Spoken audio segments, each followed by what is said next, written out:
سلام، خسته نباشید. من محمد خسروی هستم. میخوام در این ویدیو در واقع از وریبل‌ها و دیتا تایپ‌ها یه مقدمی رو شروع کنیم. حالا بقیه‌اش رو میذارم در قسمت‌های ویدیوهای بعدی. حالا در اونجا توضیحات مفصل تری بهتون میدم. من صرفاً با آشنایی با متغیر. کافیه اینجا تایپ کنیم cmd، سرچ کنیم cmd در قسمت سرچتون. حالا اگه از قبل پایتون نصب کرده باشی که من در ویدیوی قبلی بهتون گفتم، کافی اینجا تایپ کنیم پایتون و بتونیم دستورات پایتون رو اجرا کنیم. حالا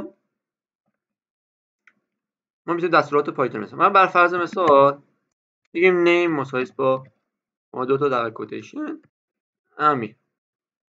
این نیم، حالا این نیم یه متغیر، در واقع یه ظرفیه که مقدار امیر رو درون خودش نگه داشته. تموم شد رفت. یه ظرفیه یه چیز داخل خودش داخل کنه. بر فرض مثال دیگه age مساوی با مثلا 26. الان این age مقدار 26 رو در خودش نگه داشته. اگه من بزنم تایپ کنم age 26 بنده، اگه بگم name امیر رو بهم بده، تموم شد. یه ظرفی که با خودش یه مقداری ذخیره کرده. حالا این متغیرها یه سری قوانین دارن برای نامگذاریشون. میگه توی حالا اکثر زبونا نمیتونه عدد اول هر متغیر عدد بذاری.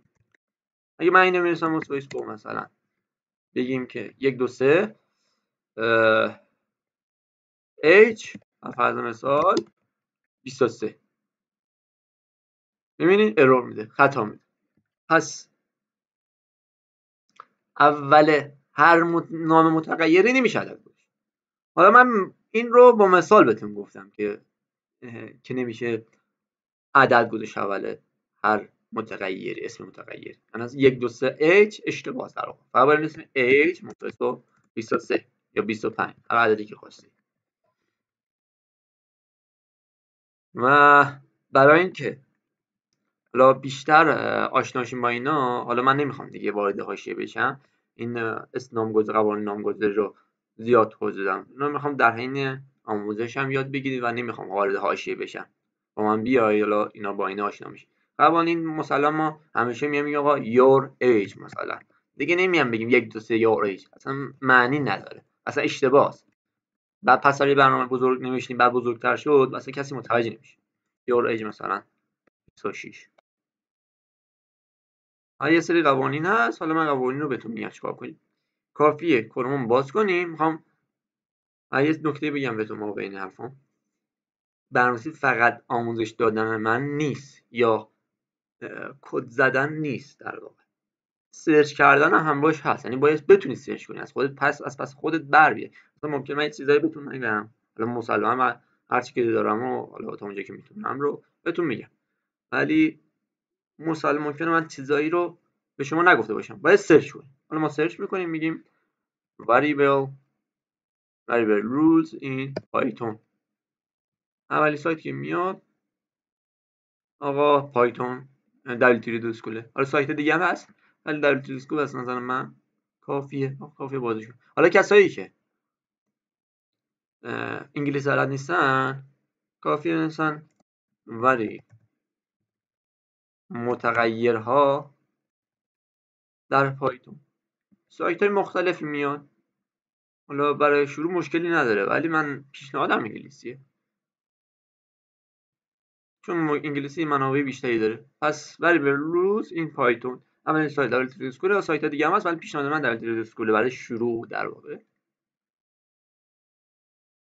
خب اینجا انگلیسی ساده و روونی داره. حالا اینجا توضیحات کوتاهی بهمون داده که واریبل چیه و قوانینش چیه. اینجا میگه آقا واریبل رو میتونی تو پایتون این شکلی بنویسی، مشکلی نداره. حالا ما کافیه بگیم آقا همین رو کپی کنه داخل cmdمون، بگیم که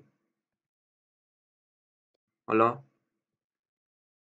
ما مایور رو تایپ مشکلی نداره. ولی اصولا توی پایتون واریبل ها رو اینطوری نامگذاری نمی‌کنن، اینطوری به بالا نامگذاری می‌کنن. my underline var، یه آندرلاین بین کلمات میذارم، همه کلمات همه حرفا کوچولو ما بین کلمات یه آندرلاین یه آندرسکور تموم شد رفت. مثلا اینطوری دیگه نامگذاری نمی‌کنم مای ور تو فلان، اصلا مشخص نیست. یا کسی بخواد اینو بخونه مایش با ورش چسبیده یا مای ور این صورت به این صورت آندرلاین. اینا رو که اصلا نمیتونه میگه آقا اول اسم نباید اسم وریبل عدد بذاره، ارور میده. یا دش نباید بذاریم، این تفریقه، این تفریق دش رو نباید بذاری مثلا فکر می‌کنه داری تفریق می‌کنی.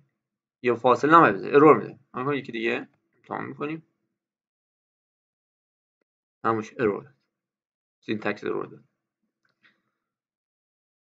پس چی شد؟ قانون حالا 3 نوع داریم، کمل کیس و برای نامگذاری. کمل کیس یعنی میگه آقا هر کلمه بعدی مای variable name کلماتش بزرگ باشه. پاسکال کیس که هم میگه اول هر کلمه بازم بزرگ بشه، فقط فرقش اینه که در اینجا اینکه اولش کوچیکه ولی اولش هم بزرگ شروع کرد. ولی تو پایتون اسنیک کیس استفاده میکنن my underline variable name به این صورته. پس قانون پایتون به این صورته که آقا آندرلاین بزن. حالا من با دبلیو اسکول توضیح میدم در واقع که بدونید چجوری اینا رو بخونیم، ولی بعدا خودم آموزش میدم. خب my variable name پس چی شد؟ آندرلاین تموم شد. من دیگه وارد حاشیه نمیشم، قوانین یه سری قوانین دارم ولی پیشنهاد من دیگه همینجا همین قطعی بدون کافیه my underline variable name. چون قبل مطالب مهمتر از این وجود داره دیگه اینا رو میذاریم کنار. خب بقیه‌اشو میذاریم برای ویدیو بعد.